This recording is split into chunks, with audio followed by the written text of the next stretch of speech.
السلام علیکم ورحمۃ اللہ تعالی وبرکاتہ۔ انشاءاللہ آج ہم مدنی قاعدے کا سبق نمبر 20 کو پڑھیں گے۔ سبق نمبر 20 کے اندر متفرق قواعد یعنی قاعدے، قانون اور اصول ہیں۔ آئیے سبق نمبر 1 سے لے کر 20 تک دوہرا لیتے ہیں تاکہ ہمیں پتہ چل جائے کہ کون سا سبق کس چیز کے بیان میں ہے۔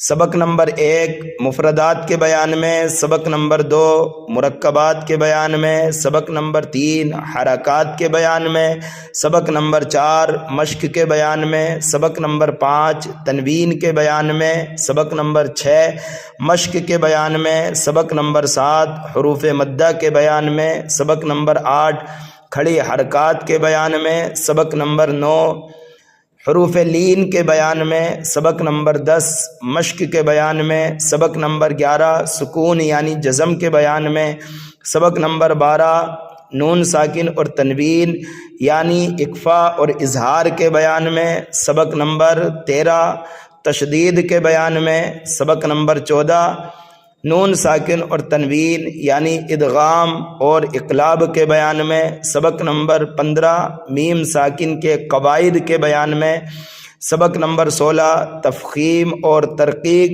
یعنی الف لام را کو پر اور باریک پڑھنے کے بیان میں، سبق نمبر 17 مدات کے بیان میں، سبق نمبر 18 حروف مقطعات کے بیان میں، اور سبق نمبر 19 زائد الف کے بیان میں، اور سبق نمبر 20 متفرق قواعد کے بیان میں۔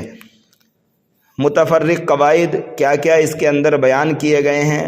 بہت آسان سبق ہے اور بہت مختصر سبق ہے، صرف سمجھنا ہے، یاد کرنے کا اس میں کچھ نہیں ہے۔ سبق نمبر 20 متفرق قواعد یعنی الگ الگ اصول اور قاعدے قانون یہاں پر بیان کیے گئے ہیں۔ اظہار مطلق، اظہار مطلق کس کو کہتے ہیں؟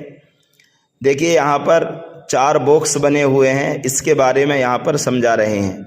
ان 4 کلمات میں نون ساکن کے بعد حروف یرملون ایک کلمے میں آنے کی وجہ سے ادغام نہیں بلکہ اظہار مطلق ہوگا، اس لیے ان 4 کلمات میں گنہ نہیں کریں گے۔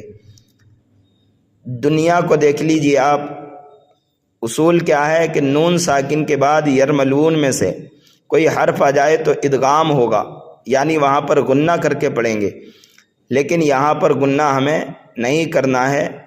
اور اس کی وجہ کیا ہے؟ وجہ یہ ہے کہ نون ساکن کے بعد یا ایک ہی کلمے میں آنے کی وجہ سے یہاں پر گنہ نہیں کریں گے بلکہ اظہار کریں گے۔ کیسے پڑھیں گے اس کو؟ دنیا، دنیا، ٹھیک ہے؟ بنیان، بنیان، صنوان، صنوان، قنوان، قنوان۔ ادغام جو ہوتا ہے وہ پہلا حرف دوسرے حرف میں ملایا جاتا ہے، یعنی وہاں پر 2 کلمے ہوتے ہیں تب جا کے ادغام ہوتا ہے اور پھر گنہ کر کے اس کو پڑھا جاتا ہے۔ لیکن یہاں پر جو ہے نون ساکن کے بعد یا ایک ہی کلمے میں آنے کی وجہ سے اور نون ساکن کے بعد واو ایک ہی کلمے میں آنے کی وجہ سے ادغام نہیں کریں گے، یعنی گنہ کر کے نہیں پڑھیں گے بلکہ اظہار کر کے پڑھیں گے، جیسے کہ میں نے آپ کو ابھی بتایا تھا۔ اب آئیے سکتے کو سمجھتے ہیں۔ اظہار مطلق کو آپ نے سمجھ لیا ہے، سکتہ کسے کہتے ہیں؟ سکتہ آواز روک کر سانس لیے بغیر آگے پڑھنے کو سکتہ کہتے ہیں، یعنی آواز رک جائے اور سانس جاری رہے۔ ان 4 کلمات میں جو ہے سکتہ کرنا واجب ہے، ٹھیک ہے؟ ان 4 کلمات کے علاوہ بھی 4 جگہ اور سکتہ آیا ہے، وہاں پر سکتہ کرنا جائز ہے، کر بھی سکتے ہیں اور نہیں بھی کر سکتے۔ لیکن ان 4 کلمات میں پارہ نمبر 29 اور پارہ نمبر 30 اور پارہ نمبر 23 اور پارہ نمبر 15، ان 4 جگہ پر 4 کلمات میں سکتہ کرنا واجب ہے۔ سکتے کا حکم یہ ہے کہ متحرک حرف کو ساکن کر دیا جائے اور 2 زبر کو الف سے بدل کر پڑھا جائے۔ کیسے پڑھنا ہے یہاں پر میں پڑھ کر بتاتا ہوں۔ وَقِيلَ مَنْ رَاقٍ، میں نے جو ہے بیچ میں سانس نہیں لیا ہے بلکہ سانس کو روکا ہے، آواز کو بند کیا ہے اور سانس جاری تھا۔ کیسے پڑھنا ہے؟ وَقِيلَ مَنْ رَاقٍ كَلَّا بَلْ رَانَ كَلَّا بَلْ رَانَ مِن مَّرْقَدِنَا هَذَا مِن مَّرْقَدِنَا هَذَا عِوَجًا قَيِّمًا عِوَجًا قَيِّمًا۔ تو اس طرح جو ہے ہمیں سکتہ کرنا ہے۔ ایک چیز اور میں آپ کو بتاؤں، کلام مجید میں کچھ جگہ ایسی ہیں، مطلب 4 جگہ ایسی ہیں کہ جہاں پر صاد کے اوپر چھوٹا سا سین لکھا ہوا ہوتا ہے۔ اب ایسی جگہ ہمیں چھوٹے والے سین کو پڑھنا ہے یا پھر صاد کو پڑھنا ہے، یہ بھی سمجھ لیجئے۔ قرآن پاک میں 4 کلمات صاد سے لکھے جاتے ہیں اور صاد پر باریک یعنی چھوٹی سی سین بھی لکھی جاتی ہے۔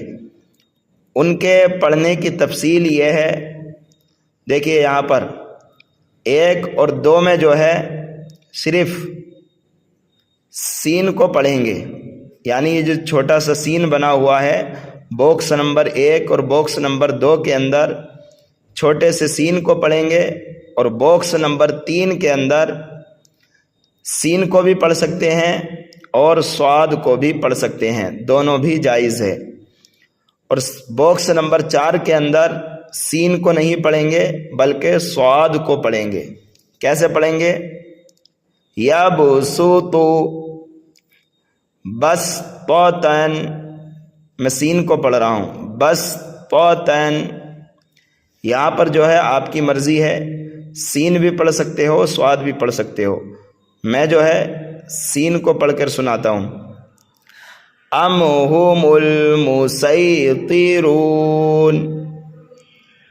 ام هم المسیطرون۔ اب صاد کو پڑھتا ہوں، ام هم المسیطرون۔ یہاں پر ہمیں صاد کو پڑھنا ہے، بمسیطرین۔ ایک بات اور یہاں پر جو ہے اس سبق کے اندر سمجھائی جا رہی ہے، اس کو بھی سمجھ لیجئے۔ تسہیل کسے کہتے ہیں؟ تسہیل کا معنی ہے نرمی کرنا، یعنی دوسرے حمزہ کو نرمی کے ساتھ پڑھیں۔ قرآن پاک میں صرف 1 کلمے میں تسہیل واجب ہے۔ وہ تسہیل کیا ہے؟ وہ تسہیل یہ ہے، پارہ نمبر 24 کے لاسٹ والے صفحے پر یہ جملہ آتا ہے، تو اس کو کیسے پڑھنا ہمیں؟ اعجمی وعربی، 2 حمزہ ایک ہی جگہ آ رہے ہیں تو اسے نرمی کے ساتھ پڑھنا ہے۔ کیسے؟ اعجمی وعربی، اور یہ ہے مجرحہ۔ اس کو مجرحہ کیوں پڑھتے ہیں یہاں پر بتا رہے ہیں، امالہ، یعنی زبر کو زیر کی طرف اور الف کو یا کی طرف مائل کر کے پڑھنے کو امالہ کہتے ہیں۔ زبر کو زیر کی طرف اور الف کو یا کی طرف مائل کرنے کو امالہ کہتے ہیں۔ امالے کی را کو اردو کے لفظ میں قطرے کی را کی طرح پڑھیں، یعنی ری نہیں بلکہ رے پڑھیں گے۔ کیسے پڑھنا ہے اس کو؟ مجرحہ، مجرحہ۔ اب بچا بئس الاسم الفسوق، اس کو کیسے پڑھنا ہے یہاں پر بتا رہے ہیں۔ بئس الاسم الفسوق، اس کلمے میں لام سے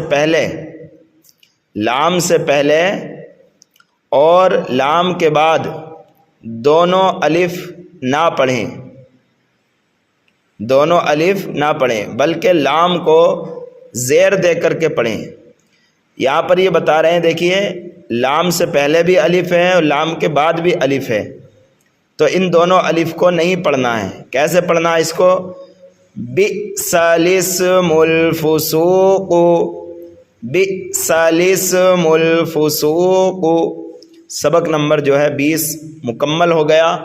اگر آپ حضرات کو کچھ سمجھ میں نہیں آیا ہو تو کمنٹ باکس میں ضرور آپ سوال کیجئے، انشاءاللہ آپ کا سوال حل کیا جائے گا۔ آپ کو ویڈیو اچھی لگی ہے تو لائک شیئر کرتے ہوئے ہمارے چینل کو سبسکرائب کر لیجئے۔ مدنی قاعدے کے آخری اسباق چل رہے ہیں، انشاءاللہ اس کے بعد بہت ہی اچھے انداز میں ایک ایک چیز کو آپ کو سمجھایا جائے گا۔ جو بھی مدنی قاعدے کے اندر آپ نے پڑھا ہے انشاءاللہ وہ آپ کو آٹومیٹک سمجھ میں آنا شروع ہو جائے گا۔ آپ حضرات ویڈیو کو لائک شیئر ضرور کیجئے اور ضرور ہماری حوصلہ افزائی کیجئے۔ کمنٹ باکس میں جو بھی آپ کے ضروری سوال ہیں آپ کیجئے، انشاءاللہ جواب دینے کی کوشش کی جائے گی۔ السلام علیکم ورحمۃ اللہ وبرکاتہ۔